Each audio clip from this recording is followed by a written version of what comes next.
વિદ્યાર્થી મિત્રો, આપણે અગાઉ દ્વિદળી વર્ગના બે કોડનો અભ્યાસ કર્યો, એક સોલેનેસી કોડ અને બીજો ફેબેસી કોડ. હવે આપણે એક દળી વર્ગ એના એક કોડનો અભ્યાસ આપણા અભ્યાસમાં છે. એ કોડનું નામ છે લિલિએસી. લિલિએસી કોડનું વર્ગીકરણમાં સ્થાન વર્ગ તો એક દળી જ, શ્રેણી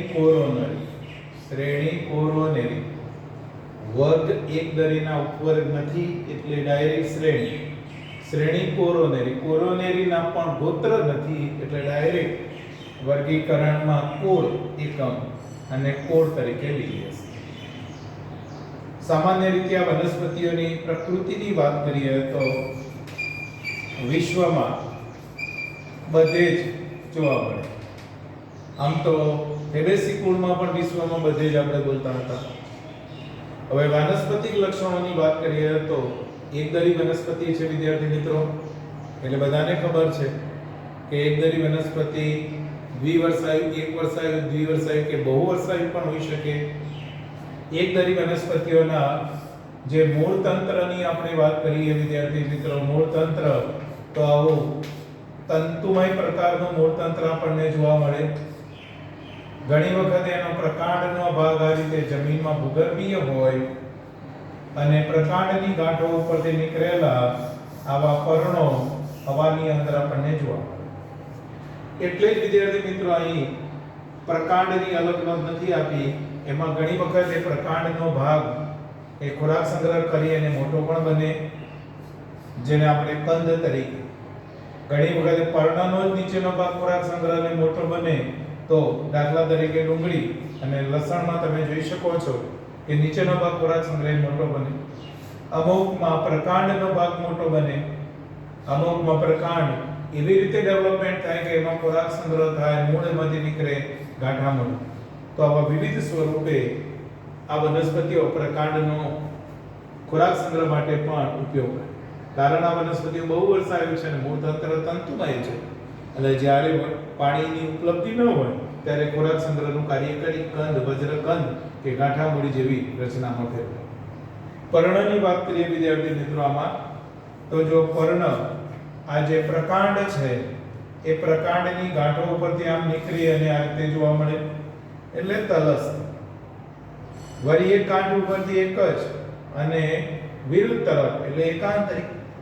એમાં ઉપપર્ણ હોતા નથી એટલે અનુપપર્ણીય, ઉપપર્ણ હોતા નથી એટલે અનુપપર્ણીય અને સમાંતર શિરા વિન્યાસ ધરાવે છે. કારણ કે લાંબા રેખીય પર્ણો છે વિદ્યાર્થી મિત્રો, રેખીય. અહીં તમે આ જોઈ શકો છો કે આમ લાંબુ પર્ણ અને શિરા વિન્યાસ પણ, એટલે આવા શબ્દો એમાં બોલવામાં. ઘણી વખતે પર્ણો જાડા હોય તો એને સ્તંભીય પર્ણ પણ કહેવાય. સ્તંભીય પર્ણ ઉવરપાઠાની અંદર એમાં સ્તંભીય પર્ણ તરીકે બોલાય. તો ચલો આવા કેટલાક શબ્દો પણ ક્યાંક વપરાતા હોય છે. હવે આપણે આ વનસ્પતિના પુષ્પીય લક્ષણોની વાત કરીએ તો પુષ્પ વિન્યાસની અંદર અપરિમિત પુષ્પ વિન્યાસ જોવા મળે છે. એને સામાન્ય રીતે સત્રક તરીકે, જો અપરિમિતમાં સત્રક એટલે કે વિદ્યાર્થી મિત્રો તમે આના છેડે આવો ધરી પુષ્પ વિન્યાસ દંડ અને આના ઉપરથી આવા લોટોક નાના નાના પુષ્પ ઉત્પન્ન થયેલા હોય, એટલા માટે આવો સત્રક પ્રકારનો પુષ્પ વિન્યાસ આપણે ડુંગળી છે, કુંવરપાઠો છે વગેરેમાં પણ જોઈ શકો. ડુંગળી છે, પછી ક્રાયનમમાં જોઈ શકો. પણ કુંવરપાઠાની અંદર આપણે જોઈએ વિદ્યાર્થી મિત્રો તો કલગી જેવો પણ હોઈ શકે વિદ્યાર્થી મિત્રો. એટલે કે આ ધરી ઉપર આવી રીતે પણ પુષ્પ વિકસેલા હોય, એટલે સત્રક કે કલગી તરીકે પણ જોવા મળે. એ સિવાય પરિમિત પુષ્પ વિન્યાસ પણ જોવા મળે છે. પરિમિત પ્રકારનો પુષ્પ વિન્યાસ પણ આની અંદર જોવા મળે.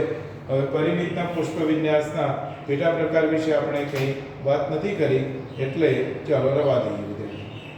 ત્યાર પછી વિદ્યાર્થી મિત્રો પુષ્પ, તો સામાન્ય રીતે આના પુષ્પ એ નિપત્ર ધરાવે એટલે નિપત્રી, એટલે જો મેં નિપત્રી બતાવ્યું છે વિદ્યાર્થી મિત્રો, ક્યાંક ન પણ હોઈ શકે, એટલે પુષ્પમાં આપણે નિપત્રી શબ્દ મૂકી શકાય.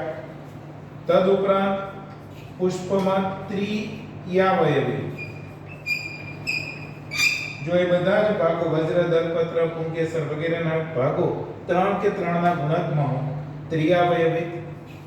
નિયમિત પુષ્પ અરે દ્વિલિંગી પુષ્પ છે વિદ્યાર્થી મિત્રો, દ્વિલિંગી અધોજાયી પ્રકારના પુષ્પ વગેરે વગેરે.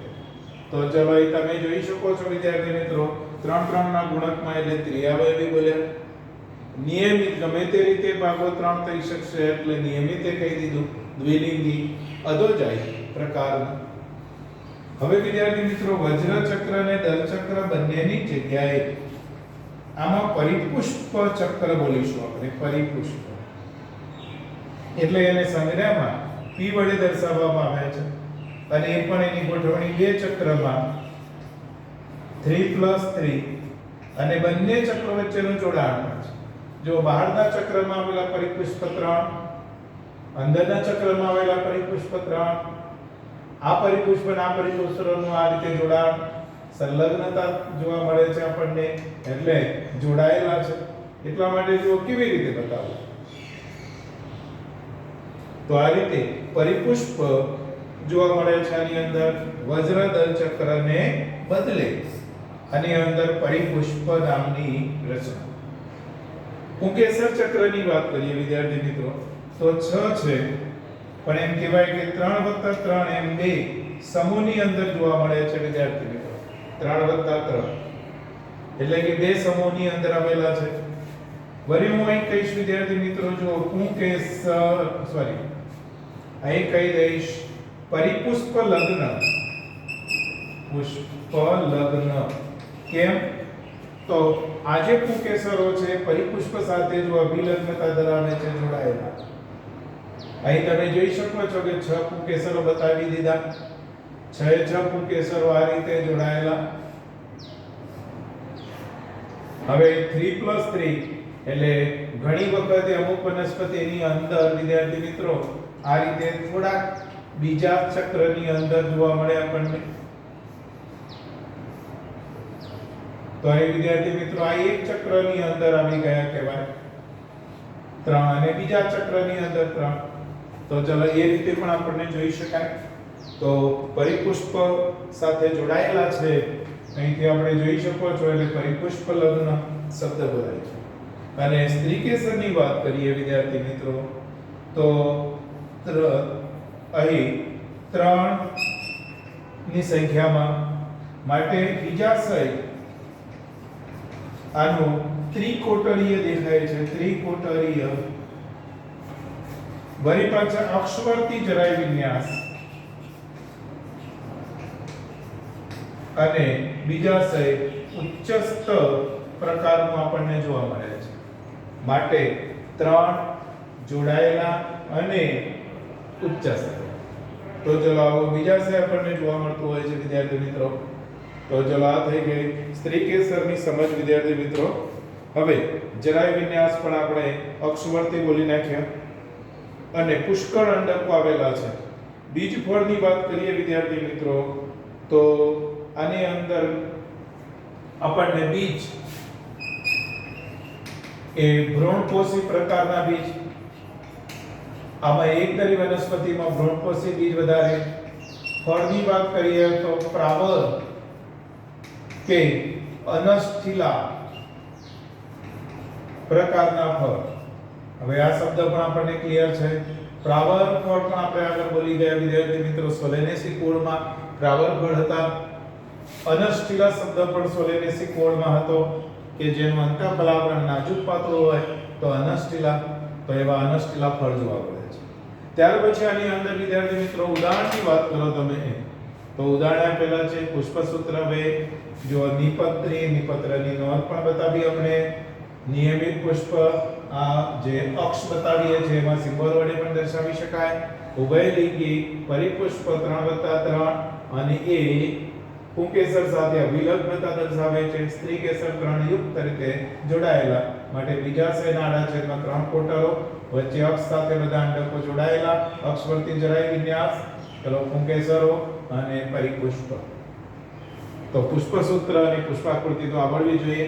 ઉદાહરણ તરીકે શાકભાજી તરીકે જો સતાવરી, કોલ્ચિકમ અને ડુંગળી, આપણે એલિયમ સેપા ડુંગળીનું વૈજ્ઞાનિક નામ, ઔષધ તરીકે કુંવરપાઠું એલોવેરા એ ફેમસ ઉદાહરણ છે, અને સુશોભન તરીકે ટ્યુલિપ્સ અને વચના ક્રાઇનમ જેવી સુશોભન માટે વપરાતી પણ વનસ્પતિઓ આમાં સમાવેશ છે. તો અહીં વિદ્યાર્થી મિત્રો આપણે આ કોડ વિશેનો અભ્યાસ અહીં આપણે કમ્પ્લીટ કર્યા પછી જોઈએ તો ચાર્ટ દ્વારા વિદ્યાર્થી મિત્રો અહીં ડુંગળીનો આખો દેહ બતાવ્યો છે, ખોરાક સંગ્રહી ભાગ પર્ણો છે, એના ઉપર જો અહીંથી જ બધા સતરીના સળિયા નીકળે એ રીતે એટલે 17 પ્રકારનો અપરિમિત પુષ્પ વિન્યાસ છે, અને બધા પુષ્પ ખીલતા બતાવે. એમાંનું એક પુષ્પ બતાવ્યું વિદ્યાર્થી મિત્રો 6 ની સંખ્યાની અંદર આ તમને જોવા મળે છે એ પરિદલ પુંજ અથવા પરિપુષ્પ. પરિદલ પુંજ અથવા પરિપુષ્પ. પુંકેસરો જો અહીં 6 બતાવે છે, વચ્ચે સ્ત્રી કેસર પણ બતાવેલો છે એના ભાગો અને પુષ્પ. એમાં એક સ્ત્રી કેસર, પરાગાસન, પરાગવાહિની અને બીજાશય વાળો ભાગ. આ બીજાશયનો આડો છેદ લઈએ તો આપણને આવો મળે. આડો છેદ લઈ આડો છેદ અને જોઈએ તો જુઓ 3 કોટર આપણને દેખાયા, 3 કોટરમાં અંડક બતાવ્યા અને વચ્ચે જરાયું માટે અક્ષવર્તી જરાયું. આ પુંકેસર ધરાવનારો પરાગાશય વાળો પુંકેસર. હવે વિદ્યાર્થી મિત્રો અહીં આકૃતિ પણ તમે જોઈ શકો. જો અહીં 3+3 એટલે 3 પુંકેસરો બહારની તરફ બતાવ્યા, 3 પુંકેસરો સહેજ અંદર બતાવ્યા, જ્યારે આપણી બુકમાં એક જ સર્કલની અંદર બતાવ્યું વિદ્યાર્થી મિત્રો. અહીં બધા જ પરિપુષ્પ છે, છ એકબીજા સાથે જોડાયેલા, ચલો અક્ષ બતાવ્યું અને નિપત્રની નોંધ અહીં બતાવી નથી. તો આ રીતે આપણે ડુંગળીની અંદર એટલે આપણી બુકમાં લિલિએસી કોડની આકૃતિમાં ડુંગળી એલિયમ શેપ આપેલો છે. ફેબેસી કોડની અંદર વિદ્યાર્થી મિત્રો વટાણા, તો ચલો આપણે વટાણાની જ આકૃતિ જોઈ લીધી. અને લિલિએસી કોડની અંદર આપણી બુકમાં જે આકૃતિ આપેલી છે એ પીલોડી સોલેનમ નાઇગ્રામ, પણ આપણે પિટુનિયાના ચાર્ટ દ્વારા એને સમજવું. તો આપણા અભ્યાસમાં 3 જ કોડ છે, બાકીના કોડનો આપણા અભ્યાસમાં નથી, નહીંતર ઘણા કોડ છે.